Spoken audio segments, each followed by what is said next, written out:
Hey! La circonférence d'un cercle? Regarde bien ça!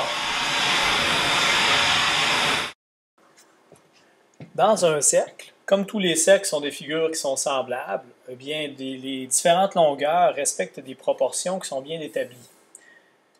Ce qu'on remarque de particulier avec le cercle, c'est que sa circonférence, c'est-à-dire la longueur du contour du cercle, la longueur de cette ligne-là qu'on appelle le cercle, est toujours le même nombre de fois la mesure de son diamètre.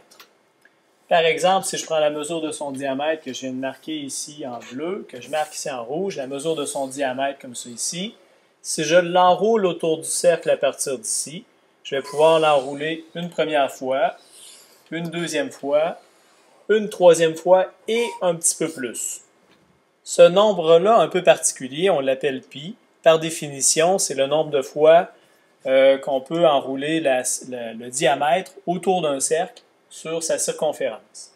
Une illustration très évocatrice de ce nombre-là nous provient de Wikipédia, que voici.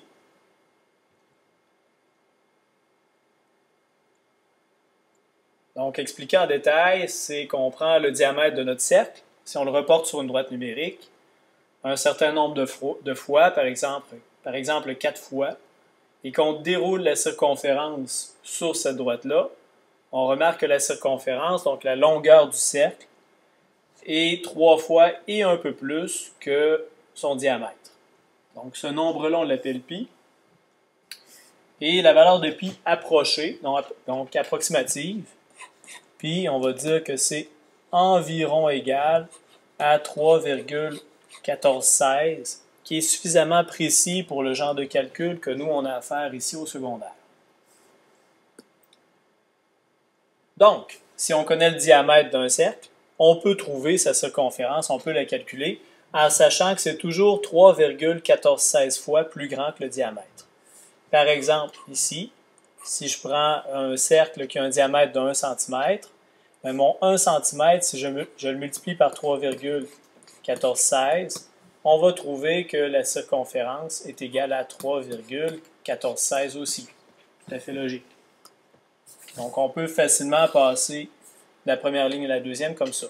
Si on a un diamètre de 5 cm, de la même façon, en multipliant tout ça par 3,1416, donc multiplié par 3,1416, on va trouver la circonférence qui est associée.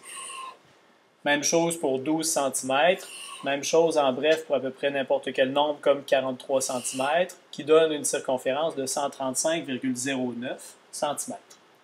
À l'inverse, si on connaît la circonférence, on peut aussi retrouver facilement le diamètre qui va avec en faisant l'opération inverse, c'est-à-dire diviser par 3,1416 pour trouver un diamètre de 63,98 cm. Si on a un diamètre de x cm, donc, en bref, on va prendre notre x multiplié par 3,1416, donc arrondi à 3,14, pour trouver sa circonférence. Bref, vous aurez remarqué qu'il s'agit d'une situation de proportionnalité et que notre 3,1416 qu'on trouve un peu partout, comme ici, est notre coefficient de proportionnalité. Dans un exemple un peu plus concret, si on a un cercle avec un diamètre de 50 cm, donc on peut arriver à dire que notre circonférence, c'est le nombre pi fois le diamètre, où la valeur de pi est égale environ, je devrais dire, à 3,1416. Donc, si on connaît notre diamètre de 50 cm, il reste juste à remplacer notre diamètre par 50. On peut remplacer la valeur de pi aussi par le nombre, on peut le laisser comme tel, et faire le calcul, ce qui nous donne 157,08 cm environ. Donc ici, la longueur de notre circonférence, la longueur du cercle de la ligne courbe serait de 157,08 cm. À l'inverse, si on connaît la circonférence, on peut aussi trouver la mesure du diamètre et du rayon, et peu importe la mesure qu'on cherche. On va réutiliser notre formule de tantôt, c'est-à-dire circonférence qui est égale à pi fois le diamètre. Si on multiplie le diamètre par 3,1416, on trouve la circonférence. Et on va remplacer la valeur de C par ce qu'on a dans le problème, donc 4,6 qui est en kilomètres. Égal à pi fois le diamètre.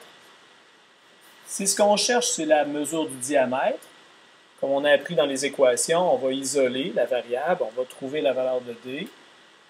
Ici, ce dont il faudrait se débarrasser, c'est la valeur de pi, donc le nombre qui est ici, qui multiplie notre variable, donc on va faire l'opération contraire de chaque côté. On va diviser par pi de chaque côté. On se rappelle que pi n'est pas une variable, c'est un nombre. Un symbole qui remplace un nombre, qui équivaut à 3,1416 environ. Donc 4,6 divisé par 3,1416, ça nous donnerait un diamètre de 1,46 km. Ça, c'est notre diamètre. Comme dans le problème, ce qu'on cherchait, c'était plutôt la mesure du rayon. On sait qu'il y a deux rayons qui entrent dans un diamètre. Donc, un diamètre, c'est un rayon qu'on additionne avec lui-même. Il reste donc à diviser en deux. 1,46 divisé en 2 pour trouver notre rayon, qui serait égal à 0,73. Et notre unité de mesure, on a commencé avec des kilomètres, on termine aussi avec des kilomètres.